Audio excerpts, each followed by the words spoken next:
નમસ્કાર. The orbit affair ચેનલમાં આપનું સ્વાગત છે. આજે ગવર્મેન્ટ એક્ઝામોમાં હિસ્ટ્રી રિલેટેડ કરંટ અફેર પૂછાય છે, જેના વિશે તૈયારી કરવી મુશ્કેલ છે. હું તમારા માટે એમસીક્યુ અને વિથ ડિટેલ લઈને આવ્યો છું. શરૂ કરીએ. વડાપ્રધાન દ્વારા રાજગીર બિહારમાં નાલંદા યુનિવર્સિટીના નવા કેમ્પસનું ઉદ્ઘાટન થયું. ન્યૂઝ તો 100 હતી, પણ આ ઇમ્પોર્ટન્ટ કેમ બને છે? કારણ કે હિસ્ટ્રીમાં નાલંદા યુનિવર્સિટી વિશે આવે છે, નાલંદા વિશ્વવિદ્યાલય વિશે આવે છે. તો તે પરથી અગત્યની વિગત જોઈ લઈએ. બુદ્ધના બે મુખ્ય શિષ્ય હતા, જેનું નામ શું હતું? સારીપુત્ર અને મોગલાનંદ. એ બંને નાલંદા પ્રદેશના હતા. જૈન ગ્રંથો મુજબ મહાવીર એટલે કે વર્ધમાને નાલંદામાં 14 જેટલી વરસાદી ઋતુઓ વિતાવી હતી. વિધાનમાં આવી શકે છે. બંને વાક્યો. તક્ષશિલા, નાલંદા અને વલ્લભી વિશ્વવિદ્યાલય વિશેની કેટલીક ઇમ્પોર્ટન્ટ માહિતી જોઈ લઈએ. તક્ષશિલા સૌથી પ્રાચીન વિશ્વવિદ્યાલય હતું. 64 શિક્ષાઓ અપાતી હતી તક્ષશિલામાં. બીજું છે નાલંદા વિશ્વવિદ્યાલય. નાલંદા વિશ્વવિદ્યાલયમાં પ્રવેશ પરીક્ષા થતી હતી. તક્ષશિલાનું પતન થયું અને નાલંદાની સ્થાપના થઈ. નાલંદા વિશ્વવિદ્યાલયમાં 9 માળનું પુસ્તકાલય હતું. વિધાનમાં આવી શકે છે. 11મી અને 12મી સદીમાં તેનો નાશ થયો. કોના દ્વારા થયો? બખ્તિયાર ખિલજી દ્વારા. નાલંદા વિશ્વવિદ્યાલય બૌદ્ધ ધર્મનું મહાયાન શાખાનું કેન્દ્ર હતું. બૌદ્ધ ધર્મનું મહાયાન શાખાનું કેન્દ્ર હતું. વલ્લભી ગુજરાતમાં વલ્લભીપુરમાં આવેલું છે. મૈત્રક રાજાઓના સંરક્ષણમાં તેનો વિકાસ થયો. વલ્લભીમાં ઇમ્પોર્ટન્ટ બાબત એ છે કે બીજી જૈન બેઠક અહીં થઈ હતી. કોના સમયમાં થઈ હતી તે જરૂરથી જણાવજો. સરદાર વલ્લભભાઈ પટેલ જન્મ જયંતિ તમે તમામ જાણો છો કે 31 ઓક્ટોબરના રોજ ઉજવવામાં આવે છે, પણ તે કેટલામી જન્મ જયંતિ હતી? 150મી. સરદાર પટેલ ભારતના પ્રથમ ઉપપ્રધાનમંત્રી અને પ્રથમ ગૃહમંત્રી રહી ચૂક્યા છે. સ્ટેચ્યુ ઓફ યુનિટી તમે તમામ જાણો છો, કેવડિયા એટલે કે નર્મદા જિલ્લો ગુજરાતમાં આવેલી છે. ઊંચાઈ છે 182 મીટર. ઉદ્ઘાટન થયું હતું તેમની બર્થડેટના દિવસે એટલે કે 31 ઓક્ટોબર 2018માં, અને તેમની જન્મ તારીખ 31 ઓક્ટોબર 1875 છે. ગવર્મેન્ટ સ્કીમ જોઈ લઈએ. બે જ છે. પહેલી છે પ્રસાદ યોજના. નામ સાંભળ્યું હશે, તેની વિગતો જોઈ લો. Pilgrimage rejuvenation and spiritual heritage augmentation drive. Full form પૂછાઈ શકે છે. પ્રસાદ યોજના, pilgrimage rejuvenation and spiritual heritage augmentation drive. શરૂઆત ક્યારે થઈ? 2014-15માં. પ્રશ્ન આવી શકે છે તેનું ફૂલ ફોર્મ. બીજું, તેનું મંત્રાલય. પ્રસાદ યોજના કયા મંત્રાલય હેઠળ આવેલી છે? પર્યટન મંત્રાલય. ઉદ્દેશ શું છે? ઉદ્દેશ છે તીર્થસ્થાનો અને આધ્યાત્મિક વારસાનો વિકાસ, યાત્રિકો માટે સુવિધાઓ વધારવી. પ્રસાદ યોજના હેઠળ દ્વારકા, કાશી, અમરનાથ અને ઉજ્જૈનનો વિકાસ થઈ ચૂક્યો છે. ત્રીજી યોજના છે હૃદય યોજના. હૃદય યોજના એટલે heritage city development and augmentation યોજના. શરૂઆત ક્યારે થઈ?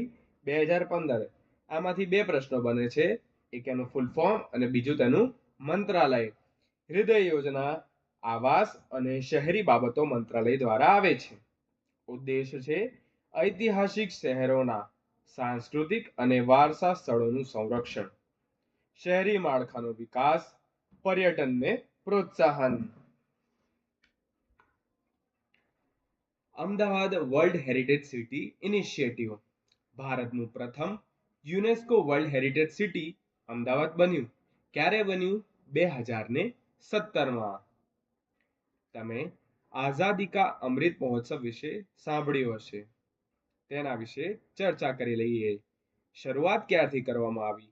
માર્ચ 2021 થી. આઝાદી કા અમૃત મહોત્સવ કયા મંત્રાલય હેઠળ શરૂ કરાયું? સંસ્કૃતિ મંત્રાલય. તે જ રીતે એક ભારત શ્રેષ્ઠ ભારત, જેની શરૂઆત 2015માં કરવામાં આવી, કયા મંત્રાલય હેઠળ? માનવ સંસાધન વિકાસ મંત્રાલય. વર્લ્ડ હેરિટેજ ડે કયા દિવસે ઉજવવામાં આવે છે? 18 એપ્રિલ. આ વખતે વર્લ્ડ હેરિટેજ દિવસની થીમ શું હતી? Heritage under threat from disaster and conflicts, preparedness and learning from 60 years of ICOMOS actions. સરદાર ઉધમસિંહ, તમામે મૂવી જોઈ હશે. તેમના વિશેની અગત્યની વિગત એટલા માટે બને છે, હમણાં જ તેમની જન્મ જયંતિ ગઈ છે. 26 ડિસેમ્બર 1899માં જન્મ. આ તેમની 126મી જન્મ જયંતિ હતી. જન્મ સ્થળ હતું સુનામ, પંજાબ. તેમનું નામ ખાસ કરીને જલિયાવાલા બાગ હત્યાકાંડ સાથે જોડાયેલું છે. જલિયાવાલા બાગ હત્યાકાંડ 1919માં થયો હતો. ઉધમસિંહે બ્રિટિશ અધિકારી માઇકલ ઓ વાયર અથવા ડાયરને ગોળી મારી હતી. તેમના ઉપનામો એક્ઝામમાં પૂછાઈ શકે છે. શહીદ એ આઝમ, રામ મોહમ્મદ સિંહ આઝાદ. ભારતમાં ઉમારાયેલી મહત્વની UNESCO site. UNESCO world heritage લિસ્ટમાં 2025માં નવા કેટલા સ્થળો ઉમેરાયા છે? 26. Maratha military landscape of India. હાલમાં ચર્ચામાં રહેલી વિગત છે કે મહારાષ્ટ્ર અને તમિલનાડુમાં 12 પ્રાચીન મરાઠા કિલ્લાનો સમાવેશ લેન્ડસ્કેપ ઓફ ઇન્ડિયા યુનેસ્કો સાઇટમાં કરવામાં આવ્યો છે. અહીંયાથી બે પ્રશ્નો બની શકે છે કે કયા કયા રાજ્યમાં કિલ્લાઓ આવેલા છે, કોના શાસનકાળમાં આવેલા છે, કેટલા આવેલા છે. અંકોર વાટ નું યુનેસ્કો સભ્યતા વર્ષગાંઠ કેટલામું થયું? 33મું. ક્યાં આવેલું છે? કંબોડિયામાં. કેમ આ અગત્યનું બને છે? કેમ કે અંકોર વાટ દુનિયાનું સૌથી મોટું ધાર્મિક સ્મારક છે હિન્દુનું. તે કંબોડિયા દેશમાં આવેલું છે અને તેની સ્થાપત્ય શૈલી છે ખમેર. ખમેર અથવા ખમેર યાદ રાખી શકો છો. યાદ રાખજો, અંકોર વાટ કંબોડિયામાં આવેલું છે. સુશાસન દિવસ દર વર્ષે 25 ડિસેમ્બરે ઉજવાય છે. કેમ ઉજવાય છે? કારણ કે એ દિવસે છે અટલ બિહારી વાજપેયીની જન્મ જયંતિ. તો આ વર્ષે કેટલામી જન્મ જયંતિ હતી? 101મી જન્મ જયંતિ. સુશાસન દિવસ એટલે ગુડ ગવર્નન્સ વીક પણ ઉજવવામાં આવે છે. ક્યારે ઉજવાયો હતો આ વર્ષે? 19 થી 25 ડિસેમ્બર. યાદ રાખજો, one of the most important પ્રશ્ન થઈ શકે છે કે 19 થી 25 ડિસેમ્બર ગુડ ગવર્નન્સ વીક યોજાયો હતો.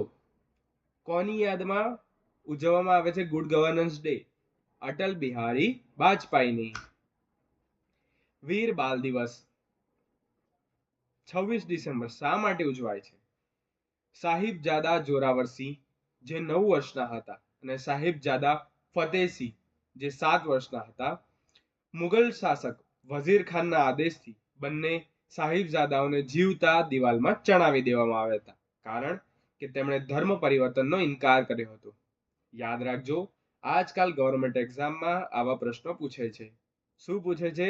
વીરબાલ દિવસ નહીં, પણ તે બે વ્યક્તિઓના નામ, તે બે મહાન બાળકોના નામ, સાહિબજાદા જોરાવરસિંહ અને સાહિબજાદા ફતેહસિંહ. જાન્યુઆરીની ઇમ્પોર્ટન્ટ ઘટના છે, પણ એટલા માટે છે કે તેમાંથી હિસ્ટ્રી પણ કનેક્ટ થાય છે, તેમાંથી સંસ્કૃતિ પણ કનેક્ટ થાય છે. આ વખતે મહાકુંભ ક્યારે યોજાયો હતો? 13 જાન્યુઆરીથી 26 જાન્યુઆરી. 12 વર્ષે એકવાર આવે છે. ક્યાં ક્યાં યોજાય છે આ મહાકુંભ? હરિદ્વાર એટલે કે ઉત્તરાખંડમાં ગંગા નદી કિનારે. બીજું છે ઉજ્જૈન, મધ્યપ્રદેશમાં ક્ષિપ્રા નદી કિનારે. યુપીએસસીમાં પ્રશ્ન પૂછાઈ ગયો છે કે મધ્યપ્રદેશ કઈ નદી કિનારે છે? ક્ષિપ્રા. નાસિક જે મહારાષ્ટ્ર ગોદાવરીમાં આવેલું છે.